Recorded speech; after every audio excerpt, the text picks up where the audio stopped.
Hey guys. तो मैं आप सभी का स्वागत करता हूं अपने यूट्यूब चैनल पर। तो चलिए आज हम लोग डिस्कशन करते हैं ट्वेल्थ फिजिक्स का सिलेबस। जैसा कि आप जानते हैं कि ट्वेल्थ का जो फिजिक्स है वो बोर्ड बैच के लिए बहुत इंपॉर्टेंट है, क्योंकि बोर्ड बैच में जो भी क्वेश्चंस आते हैं वो ट्वेल्थ से ही आते हैं। तो हम इस चैनल पे पूरा ट्वेल्थ फिजिक्स पढ़ेंगे इंग्लिश माध्यम में। तो पहले हम लोग डिस्कशन कर लेते हैं कि इसका सिलेबस क्या है। ठीक है, पहले आपको ये पता होना चाहिए था कि क्या पढ़ना है क्या नहीं पढ़ना है, कौन सा चैप्टर इम्पोर्टेंट है कौन सा चैप्टर कम इम्पोर्टेंट है। तो चलिए शुरू करते हैं सिलेबस डिस्कशन। तो आप जैसा देख सकते हैं यहाँ पर सबसे पहले जो है हमारा वो यहाँ पे लिखा हुआ है सब्जेक्ट फिजिक्स सिलेबस यूनिट 1 है। तो यूनिट 1 क्या है? इलेक्ट्रोस्टैटिक्स। इलेक्ट्रोस्टैटिक्स में आप देख सकते हैं कि दो चैप्टर आते हैं। एक होता है इलेक्ट्रिक चार्ज एंड फील्ड और एक होता है electrostatic potential and capacitance. Unit 1 में ये दो चैप्टर पढ़ना है। अब आप यहाँ देख सकते हैं कि जैसे मैंने लिखा है कि बिहार स्कूल एग्जामिनेशन बोर्ड और सीबीएसई। तो बिहार बोर्ड में या सीबीएसई में दोनों चैप्टर से लगभग 5 नंबर के क्वेश्चन पूछे जाते हैं, यानी कि यूनिट 1 से टोटल 10 नंबर हुए। फिर आप देख सकते हैं कि सेकेंड यूनिट है हमारा, सेकेंड यूनिट है करंट इलेक्ट्रिसिटी। तो करंट इलेक्ट्रिसिटी में एक ही चैप्टर आता है और वो ही चैप्टर का नाम भी है करंट इलेक्ट्रिसिटी। इससे 6 नंबर के क्वेश्चन पूछे जाते हैं, चाहे वो बिहार बोर्ड में हो या फिर सीबीएसई में ही हो। तीसरा यूनिट है magnetic effect of current and magnetism. तो ये थर्ड यूनिट है, इसमें भी दो चैप्टर है। एक चैप्टर है मूविंग चार्ज एंड मैग्नेटिज्म और दूसरा चैप्टर है मैग्नेटिज्म एंड मैटर।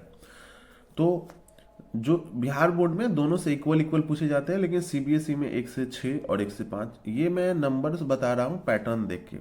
पिछले कुछ सालों में पूछे गए क्वेश्चन के पैटर्न को देखा है मैंने, अच्छे से उसको ऑब्जर्व किया है, तब मैंने ये डिड्यूस किया है कि कितने नंबर के क्वेश्चन पूछे जाते हैं।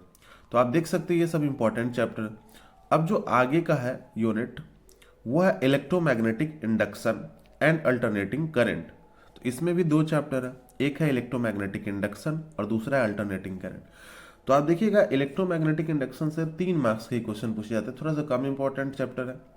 लेकिन अल्टरनेटिंग करंट से 6 मार्क्स से क्वेश्चन पूछे जाते हैं। तो टोटल इससे 9 मार्क्स के क्वेश्चन पूछे जाते हैं। तो अभी तक ये जो चारों यूनिट पढ़े बहुत इंपॉर्टेंट है ये। उसके बाद आता है इलेक्ट्रोमैग्नेटिक वेव्स। तो इलेक्ट्रोमैग्नेटिक वेव में एक ही चैप्टर है इलेक्ट्रोमैग्नेटिक वेव्स और उससे केवल 2 मार्क्स से क्वेश्चन पूछे जाते हैं। तो ये यूनिट थोड़ा कम इंपॉर्टेंट है ना। इसके बाद जो छठा यूनिट है और जो 9वां 10वां चैप्टर है, इसमें दो चैप्टर आएंगे छठा यूनिट में। तो आप देख सकते हो कि ऑप्टिक्स है छठा यूनिट और इससे 14 मार्क्स से क्वेश्चन पूछे जाते हैं। सबसे इंपॉर्टेंट है ट्वेल्थ क्लास का ये।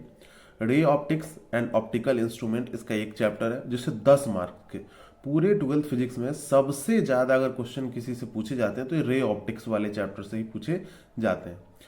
10वां चैप्टर है वेव ऑप्टिक्स, इससे 4 मार्क्स से क्वेश्चन पूछे जाते हैं, ये भी इंपॉर्टेंट है।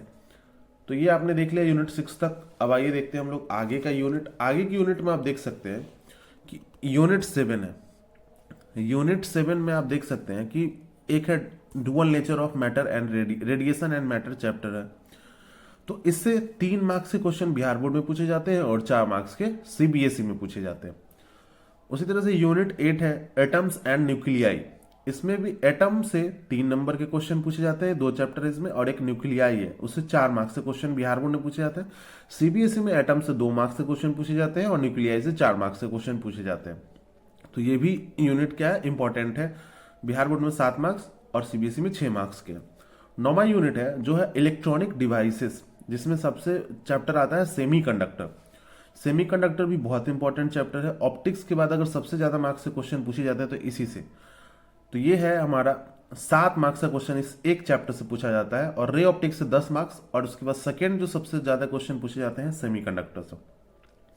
और ये जो आप यूनिट 10 देख रहे हो कम्युनिकेशन सिस्टम, ये सीबीएसई में नहीं पूछा जाता, इसलिए आप देखे होगे 0 0 मार्क्स लिखा जाता है। सीबीएसई में इस चैप्टर से कोई भी क्वेश्चन नहीं पूछे जाता है, सिर्फ बिहार बोर्ड में इसका से क्वेश्चन पूछा जाता है और वो 3 मार्क्स का लगभग होता है। तो कम्युनिकेशन सिस्टम, तो इस तरह से टोटल 70 मार्क्स कंप्लीट हो जाते हैं। तो स्टूडेंट्स आपको समझ में आ गया होगा कि टोटल यूनिट 10 हैं, जिसमें से सीबीएसई में 9 यूनिट से क्वेश्चन पूछे जाते हैं और बिहार बोर्ड में 10 यूनिट से क्वेश्चन पूछे जाते हैं। तो सबसे पहले आप लोग को ये जानना बहुत जरूरी था कि सिलेबस आपका क्या है और आपको कौन कौन से चैप्टर क्या पढ़ने हैं और कितने मार्क्स के पूछे जाते हैं, तभी तो आप अच्छे ढंग से पढ़ पाओगे। तो मिलते हैं अगले वीडियो में हम चैप्टर के शुरुआत में इलेक्ट्रोस्टैटिक्स का फर्स्ट लेक्चर लेकर। तब तक के लिए धन्यवाद, नमस्कार।